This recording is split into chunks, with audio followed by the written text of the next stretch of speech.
Thank you, Steffi. I can finally retaliate with the praise, because in case you haven't read it, FAZ Sonntagszeitung last Sunday had a glowing appraisal of Steffi, basically stating the obvious, that the German tech scene and the European and basically worldwide tech scene couldn't do without you. So thank you, Steffi. And if you haven't read it, do read it. It's brilliant.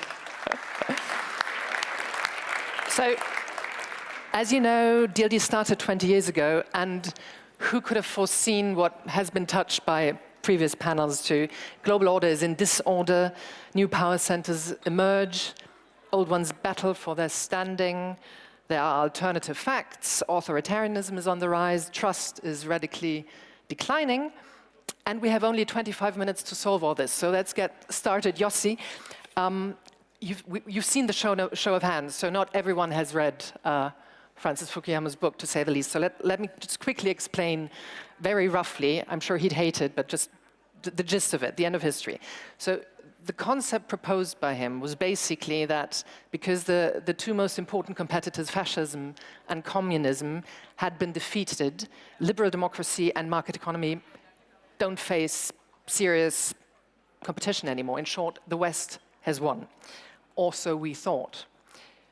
Do you now see the end of history? The end of the end of history? When you look on the 20th century, I think it was the century that the highest number of people were killed throughout the century, more than in any former one. But out of the ashes of the wars and the revolutions, really a liberal, democratic society emerged on a large scale. Yet we sometimes take it for granted, and we forget how fragile it is. So I'm not sure that the verdict is out. Yes, we got used very quickly to the fact that the world is run by democratic, liberal countries, and the countries which are not liberal and democratic, some of them are envied, some of them don't envy it. But I don't think that we can say that it's the end of history. I think that we have to protect liberalism and democracy very hard. We see a lot of threats. And later, I hope that I will be able to give my 2 cents about one of the threats. And one of the threats, unfortunately, is the main topic of this conference. It's the involvement of the digital phenomena with all its blessings, but also with all its threats because of the huge power of it. So I will stop here and I will continue later if you give me the... Yes, we'll definitely get back to that. Benedikt, with the Munich Security Conference, you have all the intersecting global crises on your plate. I think one could fairly, well, in all fairness, say that the world order is in transition. Where do you think it's transitioning to? Thank you. And can I make 2 quick points? Obviously. I'm always surprised that this wonderfully beautiful, creative, altruistic community keeps inviting mini Machiavelli back to the stage. Thanks for doing that. And I have discovered a pattern. Every time I speak here, the topic is getting larger and the time is getting shorter. Steffi, Alessia, Heiko, I see what you're doing. When you asked, what are you getting out of me this time? You are going to get a passionate defense of the idea and of the phrase of the end of history. And we at the Munich Security Conference hope that all of you will not only read the op-ed about Steffi, but that you will actually read the end of history, and you don't make the mistake that virtually everyone does, namely to stop at page 182, read the second part. That's the important part. The key question that everyone always thinks the end of history presents is there an end of history? Does history have a telos, a goal? Is there a natural pattern of things getting better? Interesting, very philosophical question. I couldn't care. What I do care about is the second part, the last man. And that's not a call for feminism. You know, I know this would be popular in this audience. No, it is the question of whether once you have achieved progress, once you've achieved democracy, we are strong enough to maintain it. And Fukuyama says that in the absence of ideological struggle, democracies will get saturated, they'll get tired, they'll get slow, and they'll get inefficient. And so I guess a key theme of the next Munich Security Conference, little advertising block, today in 4 weeks, a key theme will be, will we as liberal democracies worldwide need any more wake-up calls? Will we need any more Trumpian statements on Greenland? Will we need any more tech billionaires to regain ambition and purpose? And I think, as you've just said, the jury is still out. Which, yes, please. Which leads me to some product placement. For those of you who are versed in the German language, you find a beautiful interview of Moritz. Okay. He's the man, in the latest issue of Focus magazine.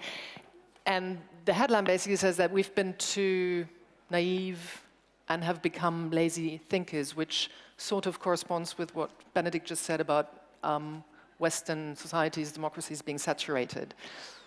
What do you see from an economic perspective, macroeconomic perspective even, as the greatest challenge? And easy second question, what do we do about it? Oh, yeah.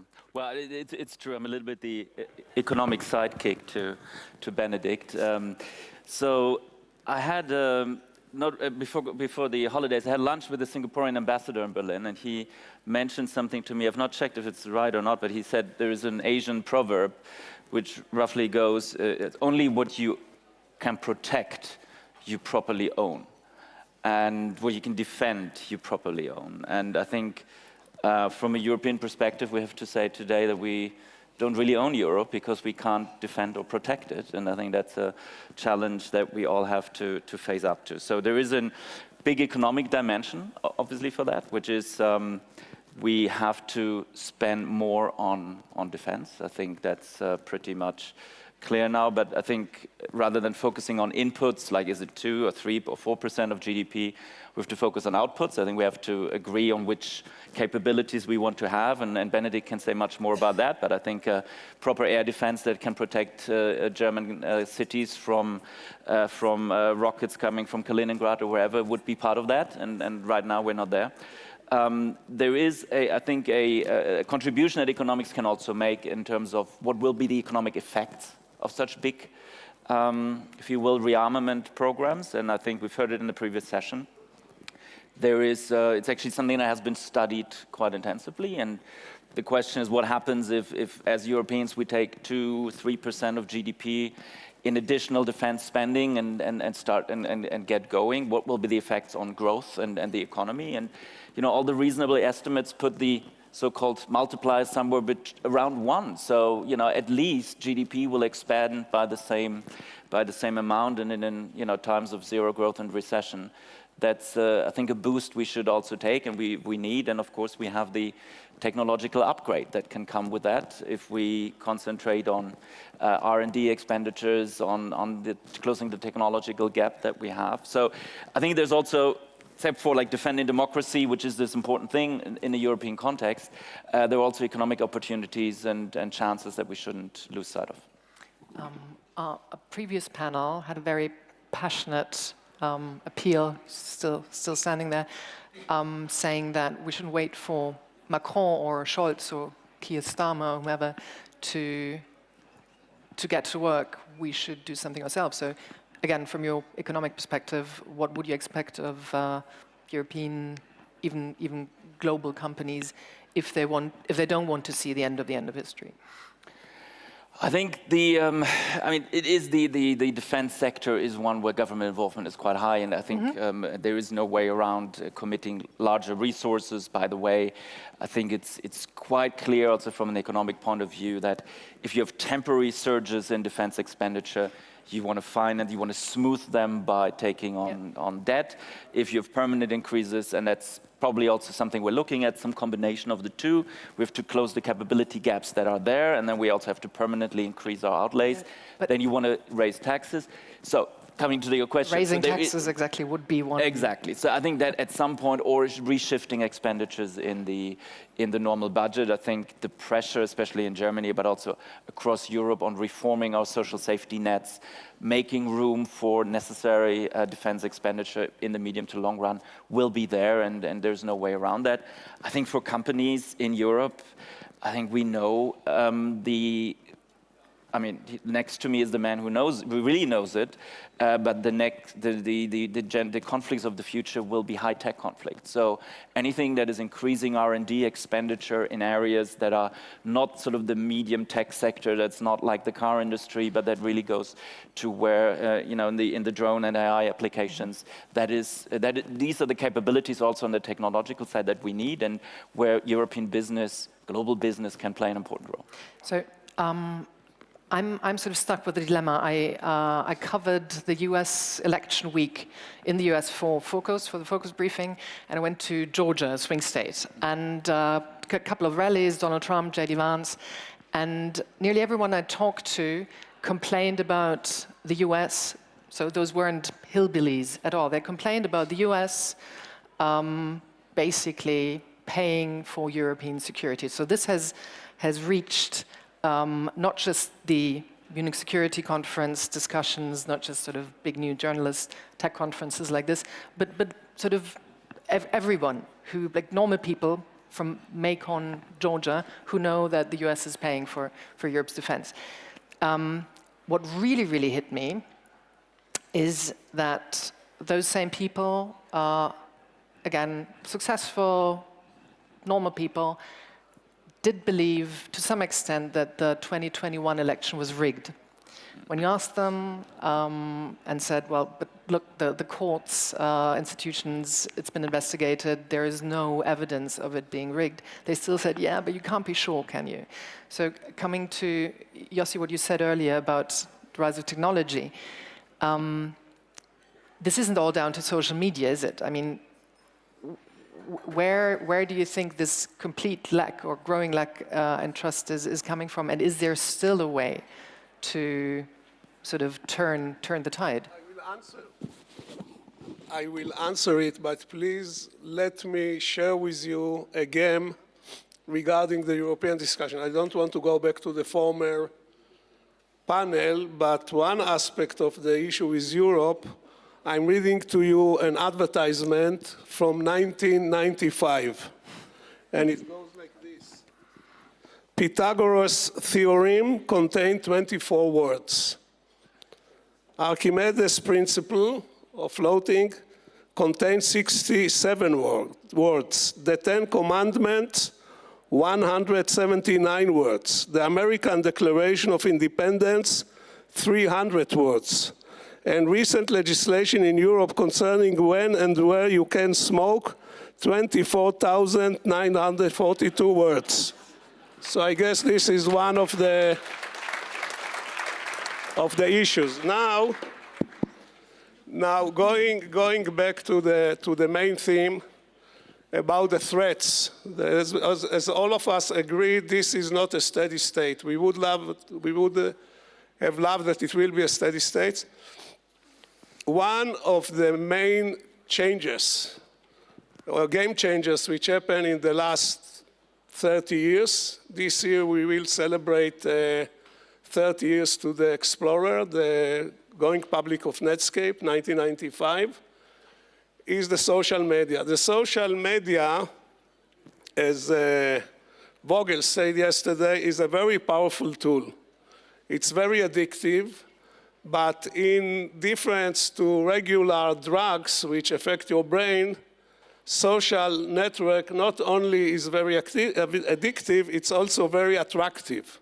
It's also propagate on steroid through viral marketing. With chemicals, you have to go and purchase it, which is complicated. Here it's being pushed to you all the time, and also embedded in it are two things which are very powerful. One is call for action.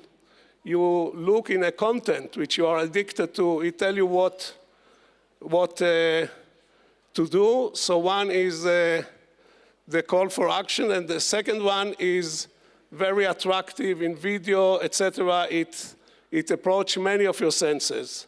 Now, because of the famous algorithms, which are being designed to keep you engaged as long as you can, and because that schmutz is very attractive, you are being forced by the algorithm to watch things which are not exactly the praise of democracy, etc. The last argument, and again we can spend the whole conference on it, is the fact that it acts as an echo chamber to what you believe in it. All of it together, I think it's a major change, much more than people appreciate it, major change on the whole thinking of political and other topics. I think that the move that we see in Europe, in other countries,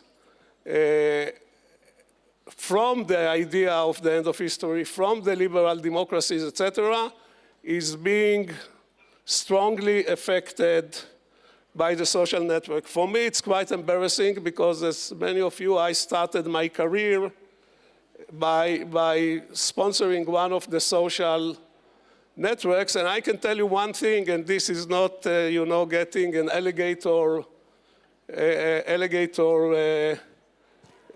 tears, and it was very good for me, and I enjoyed it, and I still enjoy it, but some of us, or all of us who were involved in the early days of the internet, we even didn't dream about all these things. It was imposed on us. I remember today the first spam email. A guy sent an email to people he didn't know, promoting them to come to some kind of a conference, and all of us thought that this is desecration of some kind of holiness. So if you want to get the best case study for unexpected consequences, look on the effect of the social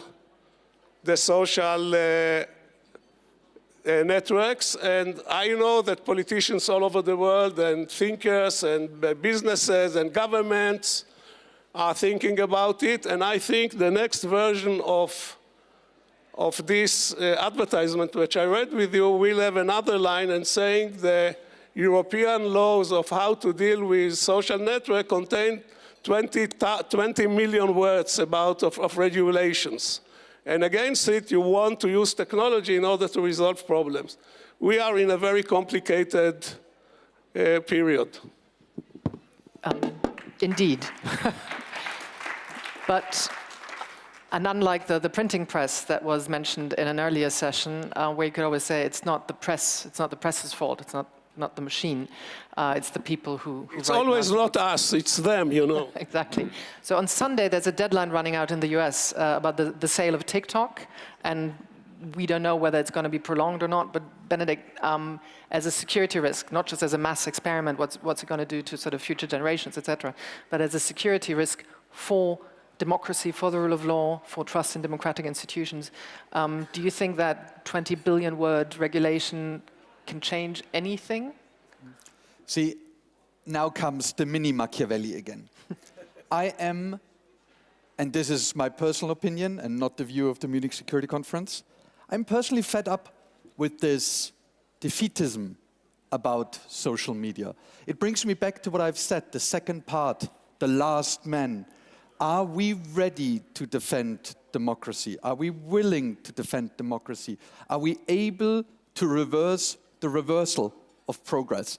And it seems to me, I love DLD and I love all these tech conferences, but every single tech conference I go to, it's social media, panic, end of the world, end of democracy. If it is such a threat to democracy, do something about it. If it isn't, stop talking about it. Don't jump over every stick that people hold in front of you. There's a wonderful German word, Schnappatmung. We are all so good at Schnappatmung. Everything is always a drama. Everything is always a catastrophe. Everything is always the last man. I am of the opinion that if social media is such an enormous problem, and no matter who has made money with it, there are 9 companies in this world responsible for 100% of social media. So, really, is that an insolvable problem? Is it really so complicated as you always make it to be? I don't think it is. If you want to defend democracy, if you want to avoid the last man, either charge right into it or accept it. And I think that, sometimes mini Machiavellis need to say that. Because this conversation we could have had 5 years ago. It was already a threat to democracy. And yes, Musk has revived the argument, and the next billionaire and the next social media network will revive it again. We need to regain ambition. We need to regain vision. And I believe that, as I've said at the beginning, the wake-up calls have become louder, the hits have become closer and harder, and now it's time to stop pretending that you can live in two worlds at once. One world where you all know it is a problem, and one world where you just continue to live your life as normal. And I very much hope that we don't need any more wake-up calls down the road, because if you don't wake up, at some point, you won't wake up anymore.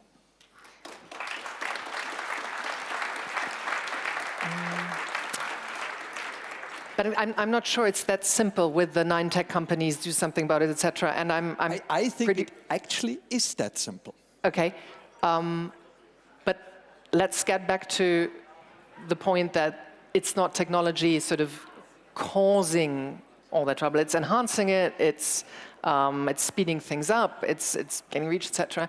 But if you look at Donald Trump, had we had this conversation in 2016, you would have said, okay, that was a populist anomaly. We now know it's not, and it's not just Donald Trump anymore, etc. There is apart from Francis Fukuyama, there's another thinker, David Goodman, I think, who proposed the somewheres and anywheres concept and was criticized heavily. When I look at us and all of you, we're probably not the somewheres, the people who are slightly nostalgic, who do not necessarily like change, who think America first, Britain first, Germany first. We're probably the anywheres who do understand that we need more defense spending. And social media it didn't invent the societal divide. So moving back to Moritz, I'm interested from an economic perspective. The easy solution, do something about the 9 tech companies, none of whom are based in Europe, by the way. Do you see that happening from sort of the data you have, from the experiences? How do you go about sort of an economic/tech threat to a system? It's a big question. I think over the past... You have 2 minutes. 2:18, yeah. No, you have less because I've not... Okay, yeah. So let me answer it the following way. I have noticed in the past year or two, since actually at the Munich Security Conference, we've put out a big piece on the need for increased defense spending and the trade-offs involved, how minds are changing in Europe.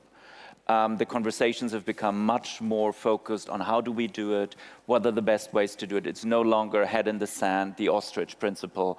I wish there was more of that right now. I think if you look in Europe, everyone is sort of still asking, like, what do we need to do to make Trump happy? It's not what do we need to do to make us safe and prepare for possibly a future where we can't rely on America as much as we used to, but things are changing. And I think coming back to the Fukuyama question that we have, and that's really also the last sentence, is I think it's really about the defense of values of democracy. If you wind back 100 years to this country, even to this city, there were attacks on democracy coming from the extremes. It was exactly the same line of argument that democracies are weak, they don't know how to defend themselves, and the proof of that idea is that actually we attack them and they don't defend themselves. So you prove your proposition through action. And if I look at what's happening in Ukraine, and I actually sat on a panel like this with Francis Fukuyama half a year ago in Kiev, and if it looks at our support in Ukraine and how little we do and how much we talk about it, I think my biggest worry is really that we have the value system right.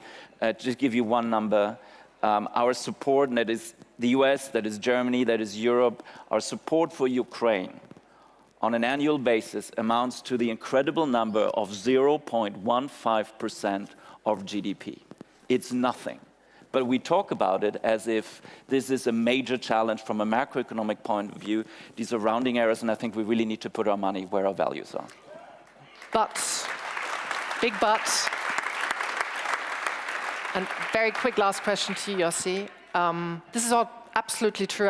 I'm sure most of the people in this room will agree, and the data also prove you right. On the other hand, we've seen an election in the US where one party that has been accused of being completely detached of the working class, that is presumed as or perceived as arrogant towards people who are non-academics, has heavily campaigned on let's save democracy. We've had mass demonstrations around a year ago in Germany, let's save democracy. I have nothing against people taking to the streets to defend democracy, but at the same time we see that let's say partly extreme parties or rhetoric is on the rise. So it seems to me that the sole argument of we need to defend democracy per se isn't that successful in a campaign. And you can't say Donald Trump wasn't elected democratically. He got more votes from more people than any Republican president before him. Yossi, what's your advice? See, because listening to Benedikt just sounded so simple. They're tech companies, let's just do something about it. They're all in the US. Donald Trump is definitely not going to regulate them. On the contrary, we've seen what's happening with Facebook, etc. What is your line of, I don't want to quote Pope Francis and his book Hope, which has just come out. I don't know how many practicing Catholics are here, but what gives you hope? What gives me hope? First of all, you have to assume that I have hope when you ask me this question, which is quite doubtful. And I have more worries than hope, I must tell you. I have more worries because all of us agree that the jury is still out. And all of us know or ask ourselves, how can we affect it? And the fact is the best brains in the world are dealing with it. Will it be politicians or lawyers of big companies or lobbyists or I don't know. I don't know how. And I think it's very complicated. And if you want to know the truth, I am not very hopeful. I'm not very hopeful. Probably we will have to, as you say, we will have to learn to live with what we have if we cannot change it. But I think there will be price to it.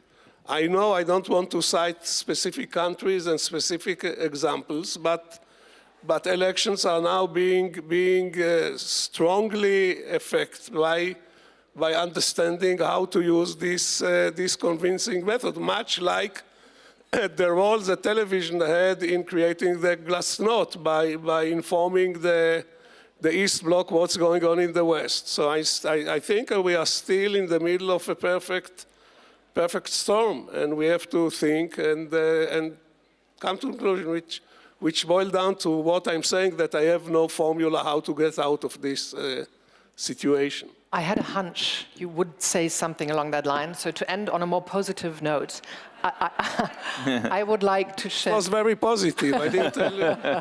But you can do even more positive, because I recently received an email from you, and I loved the signature you're using in your emails. And I just like, if you haven't all received emails from Yossi lately, I don't know how often you change that, I'd like to share it with the rest of the room.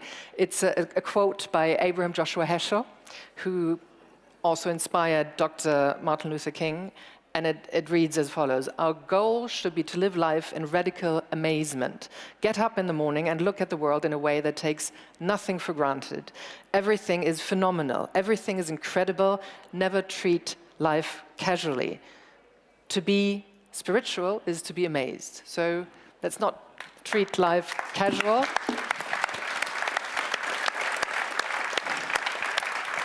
And thank you again, DLD, and all of you for making this such a phenomenal conference. Thank you. Thank you.